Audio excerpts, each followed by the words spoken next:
so much. I love you so much. I love you so much. I love you so much. Hello, all you positive heads out there. Thanks for tuning your beautiful brainwaves into another episode of the Positive Head Podcast, where we are firmly convinced that creating success and happiness is rooted in understanding the ultimate nature of reality and the fact that as human beings, we are all immensely powerful fractals of the one and only source consciousness, which creates and animates all things. Now, of course, understanding this powerful truth is one thing. Applying this incredibly empowering wisdom to everyday life? Well, that's another, which is exactly why we provide you with a fresh serving of soul food for thought 5 days a week to help constantly remind you of what matters most. You are it. And I'm your host, Brandon Beecham. I'm the reflection and extension of you who will be here each Wednesday interviewing a different consciousness changemaker. And on the other 4 weekdays, leading the way to ensure that your perspective is consistently expanded, your vibration is constantly elevated, and your heart is overflowing and full. Also, this episode of the Positive Head Podcast is being brought to you thanks to the support of Gaia.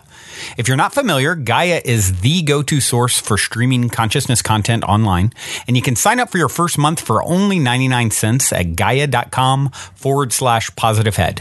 That's spelled GAIA.com/positivehead. Check it out. All right, all you positive heads. Hello. Welcome to the show. Here we go again. Happy to be with you guys. Going to continue on the path that I have been on this last few episodes, taking questions from listeners. I enjoy mixing it up with you guys, connecting, sharing that way, and it allows us to co-create the episodes together. Don't you guys like my stutters? So, yeah, I have a few questions here. I'm going to see how many I can get to. You never know with me how long I will rant and rave about a particular one. So I have a few lined up here, and we'll see what I get to. And for those of you who have ever been thinking of writing in questions, do it. Just do it. I love hearing from you guys. Sometimes it takes me a while to get to the questions. Sometimes I don't get to them at all. It really just depends, what's in the flow, what I'm feeling. But don't let that stop you from writing in. At the very least, you'll get a response. And I typically get to a good majority of them, I would say. So, yeah, you can write in through Brandon@positivehead.com is my email, or through the Positive Head website. You can join the Facebook group, can not only connect with thousands of other amazing P-heads, as I so affectionately refer to you guys. You can write questions there too. So, yeah, connect. Before I jump into today's questions, let's look at reviews on iTunes, shall we? Yes, we shall. This one came in by Wyatt22. The title is Life Changing. Hi, I've only been listening to this podcast for a few weeks now, but I've listened to it every day since. I always said that I wanted a podcast that took everything that Gaia.com teaches, and finally I found it. This podcast takes all my beliefs and just reconfirms everything that I feel to be true. But I also learned stuff that I didn't even know about, which is the best part. I always thought I knew a lot, but now I am humbled to know that there is always more to learn, and this podcast is my favorite lesson each day. I hope that more discover this podcast because it can help them in so many ways. I've already recommended it to so many friends and family, and I will continue to do so. Oh, thank you, Wyatt, for taking the time to write a review and make my day and complete the circle of love that I'm putting out into the world. So happy you are resonating with the information. And yeah, Gaia has some amazing content. And of course, you guys know you can join Gaia as the little ads say at the beginning and ending of this podcast. They support the show, and so join on up over there if you haven't done so. All right, let's jump into today's questions. This one is coming from, let's see here. This is B. Romero. B. Romero wrote a question on the Facebook group, actually, a few days ago. Just a little help needed. I currently just went through a heartbreak, ... Yet again, one example, in parentheses. I keep saying things like that. Yet again, in quotes. Or, it's the story of my love life. Or, my love life is in shambles. Because it happens all the time. Another example, in parentheses. So my best friend and I were trying to come up with a different story to tell, a more positive one, but we're having a little trouble. If anyone can help with more positive sayings, that'll be great. Okay, B, this one makes me laugh out loud. Although I laugh out loud a lot. So, and oftentimes alone, talking into a microphone, staring at some very psychedelic tapestries in front of me. So, yeah. So B, this whole thing, I mean, what's funny about it to me is you already know what you're doing, yet you're doing it as you call yourself out for doing it. And it's kind of comical. And, you're doing it, it's not even that big of a, it's only one little paragraph, but man, so much. I keep saying things like, yet again, it's the story of my love life. It's in shambles. It happens all the time. Another example, all these things. Well, you already know. Telling a different story, the first start with telling a different story is stopping to tell the old story. Let's get neutral. I play Abraham all the time on the show, and that's what Abraham talks about. If you'll just stop resisting so hard and go neutral, then you will naturally get in the flow of what's in your best interest, right? The course of your life, the rhythm of your life, the flow of your life will take you where you need to go next if you stop resisting.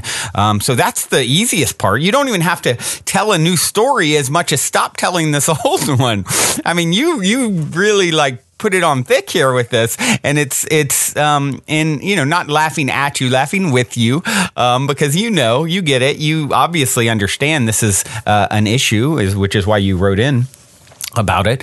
But as far as telling a new story, I mean, here's the thing. It's always leading you to the next greatest and grandest version of yourself. It's always happening not to you, for you, and through you. So let's be aware of that and trusting is it shambles if it's leading you to what's next, right? That's almost like saying, let's say you're building a beautiful house. You're a brilliant architect, and you know how to build. You're a great builder, and you're saying, man, this is in shambles. Look at this. As you look at the foundation that you're putting together, and there's dirt everywhere, and stuff out of place. And well, it's all part of the unfolding of the beautiful structure that is forthcoming, right? Look at a caterpillar as it's turning into a butterfly. It's in shambles, right? So your love life in shambles is really a process in your own unfolding and learning and growing into what is to come next. This idealized relationship that you obviously are longing for and wanting for, and I think probably every listener, we all, I believe, have that desire to have this partnership. Most of us, anyway, I would say, have the desire to have a partnership that is a reflection, a beautiful reflection that flows with ease, that feels right, all those things, right? And here's the thing: is you're going to probably step in and out of that. It's not one of the big misconceptions. Is it comes in one face, one way, and that's it until death do us part. That's what our culture's taught us. That's not really in line with what always happens. It can happen, but doesn't happen typically, from my experience and what I've seen. So stop telling this old story. Stop. You're just laying it on really thick. Just stop doing that altogether. That's really my best piece of advice to you. Just no more of this. I'm in shambles, this and that. It's like, we could judge the caterpillar. We could judge the architect building something. We could judge, all kinds of things that need to be, let's look at like a beautiful statue, or let's say a golden statue where it's melted down into goo, right? At some point, it needs to turn into, it's got to go through a process, and you're going through a process. And part of your process is to stop laying it on so thick with this story that you are attaching to. That's just, that's your history. It's not here anymore. It has nothing to do with this moment. Every moment is another chance to turn it all around, right? You're born anew. You're literally, what's happening as you listen in this moment these particles that make up your being, right?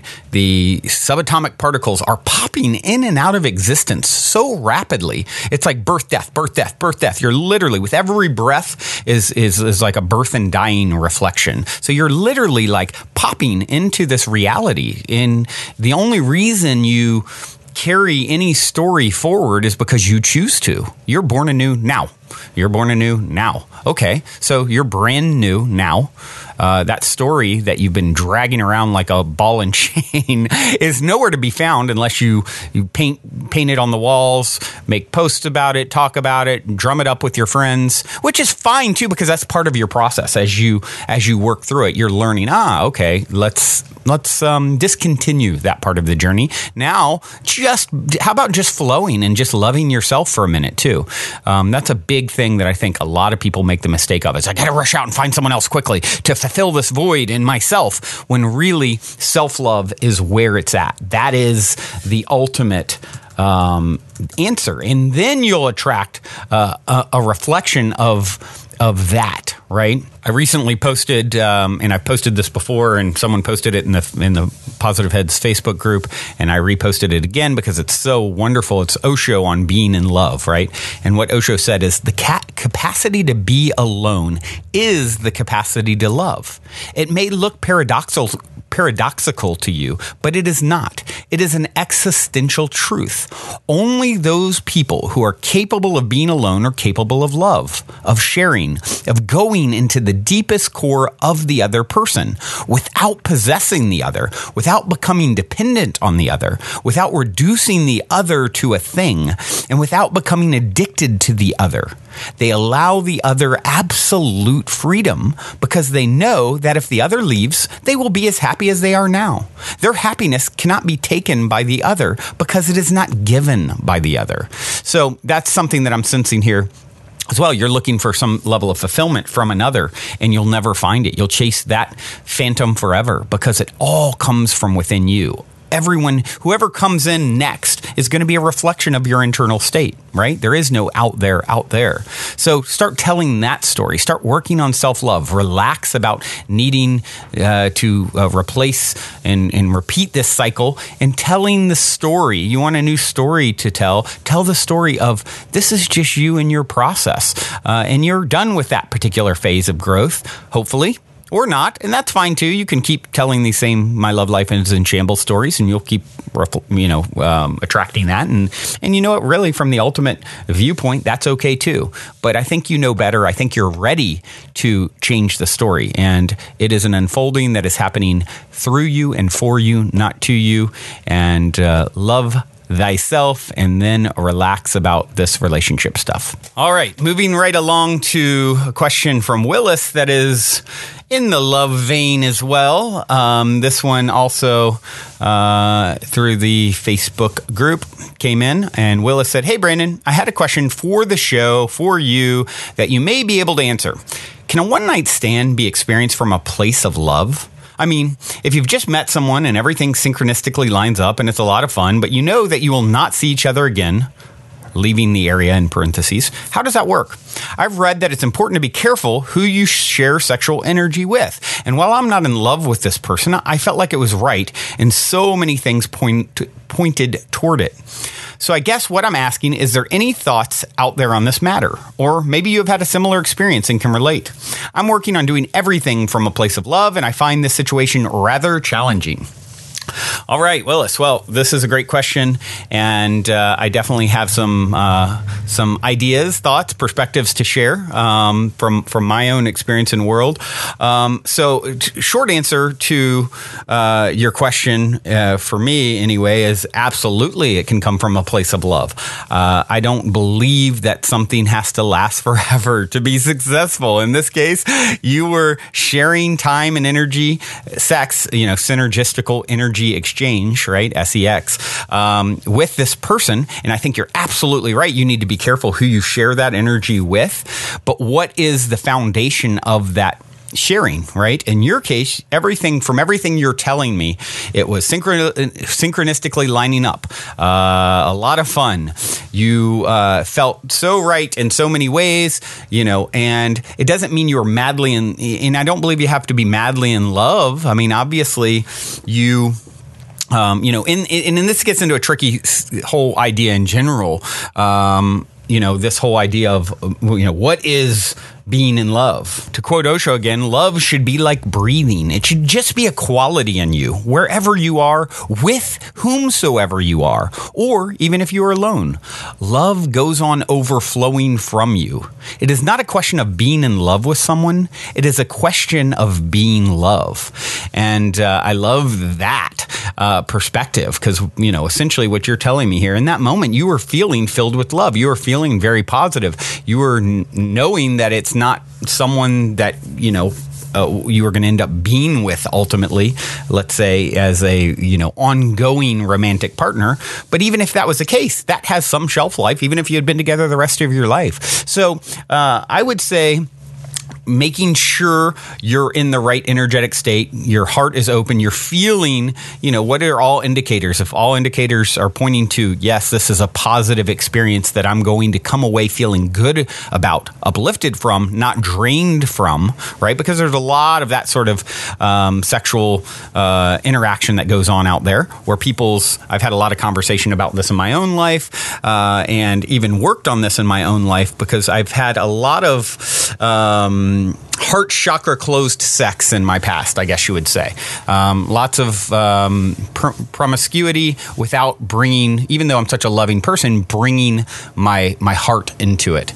And as a result, what happens is it doesn't feel quite as empowering to everyone involved as it should. It becomes very just physical, and as Osho also talks about, he goes, well, in Western society, sex, orgasm is like a sneeze, right? It's like there's no heart in it. Whereas if you go into the Tantra and the idea of really connecting and really what is the energy of this moment and how can I give of myself in this moment and not take in this moment, you change the whole dynamic. So if that sort of energy was going on, and it sounds like it was, I believe you are okay to go from my perspective on this whole interaction, and I would not worry your head about it too much. It sounds like your intention is in the right place. It sounds like the interaction was very positive for everyone involved, and so I think it's a good thing. But yeah, being very, very careful, always checking in, in those.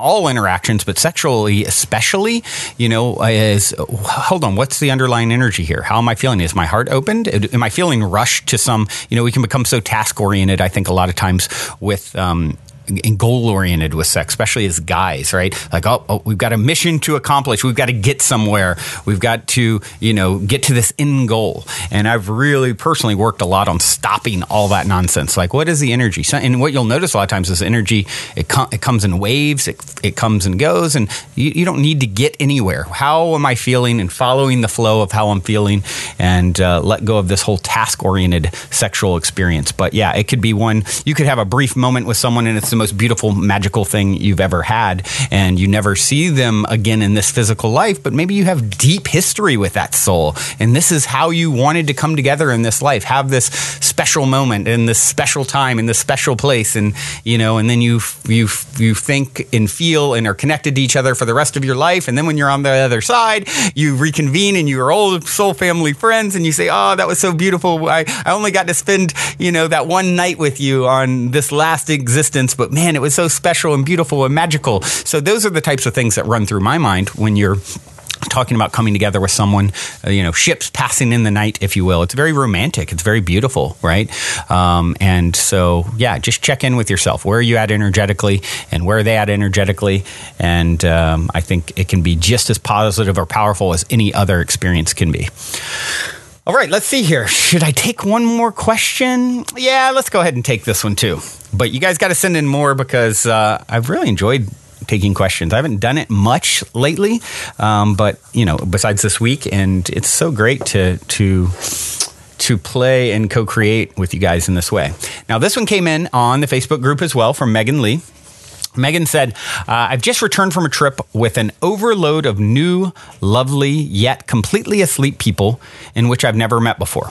It was so hard to remain in my flow, and I started to become very sensitive. Feelings of severe loneliness crept in, and my self-esteem lowered by the minute for the almost full week as I found myself unable to relate or connect with people. Even the fact that I meditated weirded some people out. I'm home now and back to nurturing myself, but afraid of experiencing this again. Does anyone have any tips or thoughts on how to remain centered and in flow when you're surrounded by so many who are unfortunately not beaming their own inner light yet? Okay, well, Megan, I think this is something that a lot of people experience as they have their own awakening journey. For a lot of people, there's radical shifts where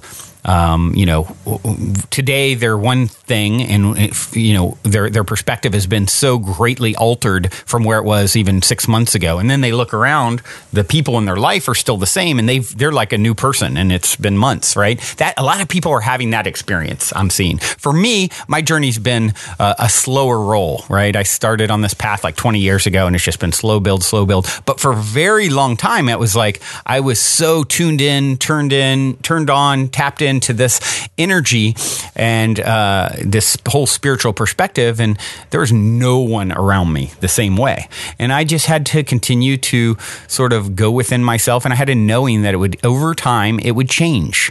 I would just continue to resonate with this vibration, and the rest of the people around me in the world, if you will, would catch up in a sense. And that's really what my experience has been. Now I'm surrounded by people. I mean, look, I'm surrounded by all you beautiful reflections and people in my, community, the festival community that I, go to a lot of events and things with. So there's so much of that around me now, but for a long time there wasn't. And it sounds like you're experiencing that early stage that a lot of people are. Just keep doing what you're doing. Know that these people are helping you to sharpen your axe, right? You're being put into this situation, and it doesn't mean it's going to be easy all the time, right? It's growth is never, I see some of these memes sometimes talking about spiritual growth, and it's like people think spiritual growth is this, and it's like some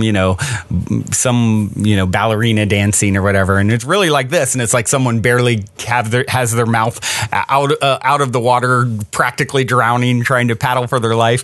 There is some truth to that meme, right? It's like it's intense. You go through a lot of releasing of blockages yourself. Then people around you, a lot of times you haven't totally shifted to match your new state. Everything's adjusting. So I think continuing to retreat back whenever you can to meditation alone, to as you said, you're back to nurturing yourself. Well, see, so you went in, it's like, okay, you went in for an intense workout. Now you're back to nurturing again. Don't be scared of this happening. It may happen again, but all it's going to do is make you stronger and stronger and stronger in your own light and shining your own light, right? And that's going to ultimately lead to you attracting reflections that are beaming their own inner light, like you are hoping for, right? But first, you're kind of getting the chance to work out your sea legs, right? You're getting strength. You're getting, and where does, what is the saying? A smooth sea never made a skilled sailor. And I love that because it's so true. So you are becoming a skilled sailor. Congratulations. It's going to take it out of you sometimes, and that's okay. Don't get lost in fearing this process, right?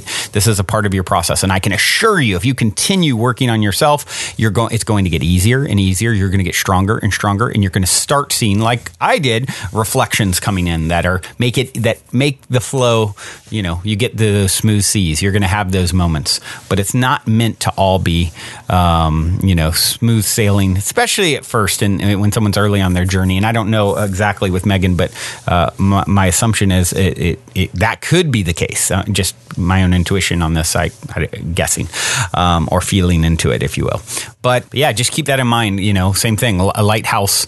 Where does a lighthouse go? In the darkness sometimes, and you are a lighthouse. So sometimes you need to be around those who need your light, and sometimes that's going to feel a little draining, but it'll get better.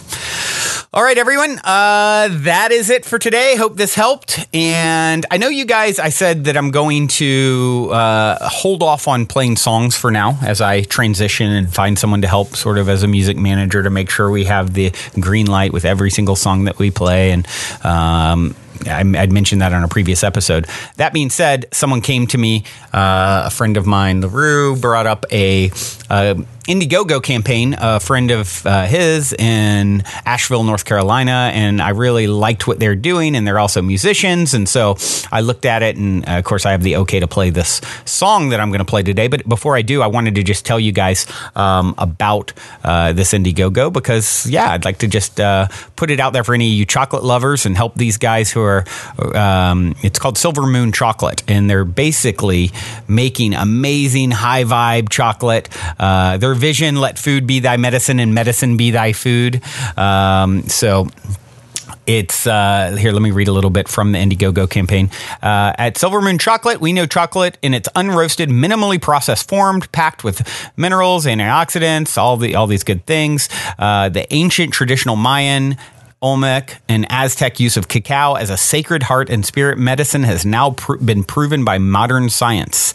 And it goes on to say they've alchemized and perfected a blend of cacao, coconut, almond butter, 20 different herbs, superfoods, to a touch of honey, bee pollen to create their medicine balls. And so, yeah, they create amazing chocolate with lots of love, and they are doing an Indiegogo campaign. So I just thought I'd tell you guys, if you feel so inclined to support them, Silver Moon Chocolate on Indiegogo, you can search and find. And then with that, I'm going to leave you a sample of their other offerings, their other medicine in the form of music. Their group is iStar. The song is called All Eyes. Hope you enjoy. Till next time, journey well. Love you all. Also, if you're craving more consciousness elevating content, be sure to check out Gaia, which is my personal go-to source for streaming consciousness content on the web, where you can stream an incredible 7,000 plus exclusive videos covering 5,000 years of wisdom. As you all hear me constantly say, it's a daily conscious effort to maintain an elevated vibration. And if you're looking to journey deep down the rabbit hole to do so, then Gaia is the best place I know of to do it, period. And you can sign up for your first month for only 99 cents at gaia.com/positivehead. That's spelled GAIA.com/positivehead. Check it out.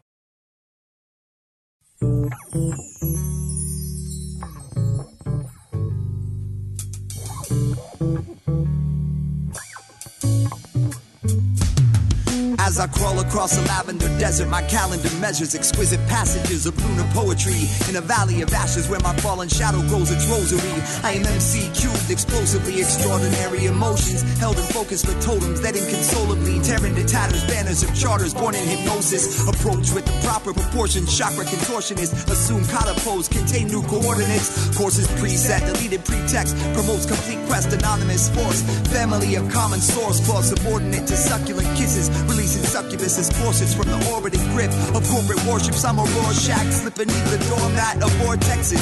Kundalini holy grails filled in my solar plexus, well connected to the fountain of youth. Peak to peak, hopscotch on these mountains of truth. Sound of holy ground pounding the roof, Pegasus thunder, lightning bolts on each of his hooves, flying on hunger. He dive bombs in dumpsters, contracted salaries of calories, exhausted by the driving world's plunder in its slumber. Blow the dreams that lumber on the dawn skies, awaking energies that wonder what they're drawn by. Like dragonflies in the hands of a master draftsman with zero enemies, so they see the world through all eyes. All eyes, can you see the world through all eyes?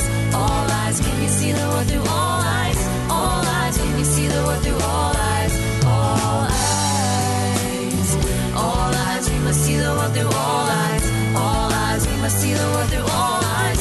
All eyes, we must see the world through all eyes. All eyes.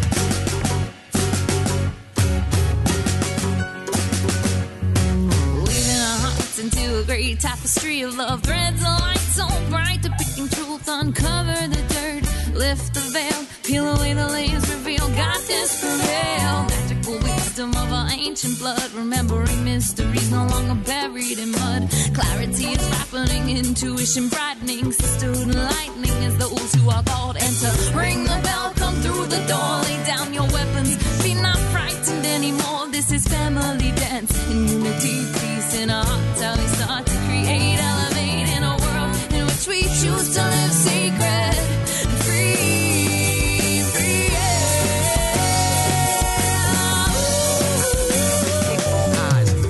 All eyes, can you see the world through all eyes? All eyes, can you see the world through all eyes? All eyes, can you see the world through all eyes?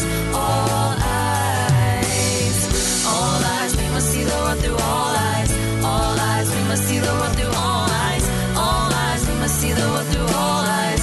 All eyes.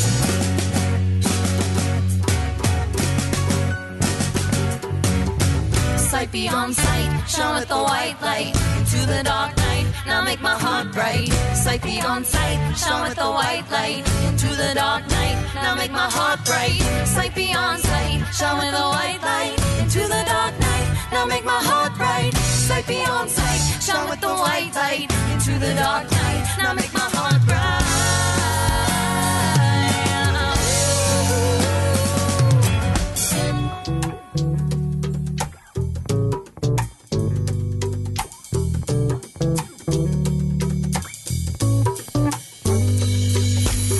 How many eyes do you use to see? Some people say 2 and some people say 3. But if we want to unite and raise up humanity, we all gotta use our compassion and empathy. Like, I look through your eyes, you look through my eyes, we look through her eyes, his eyes, their eyes, our eyes. If we all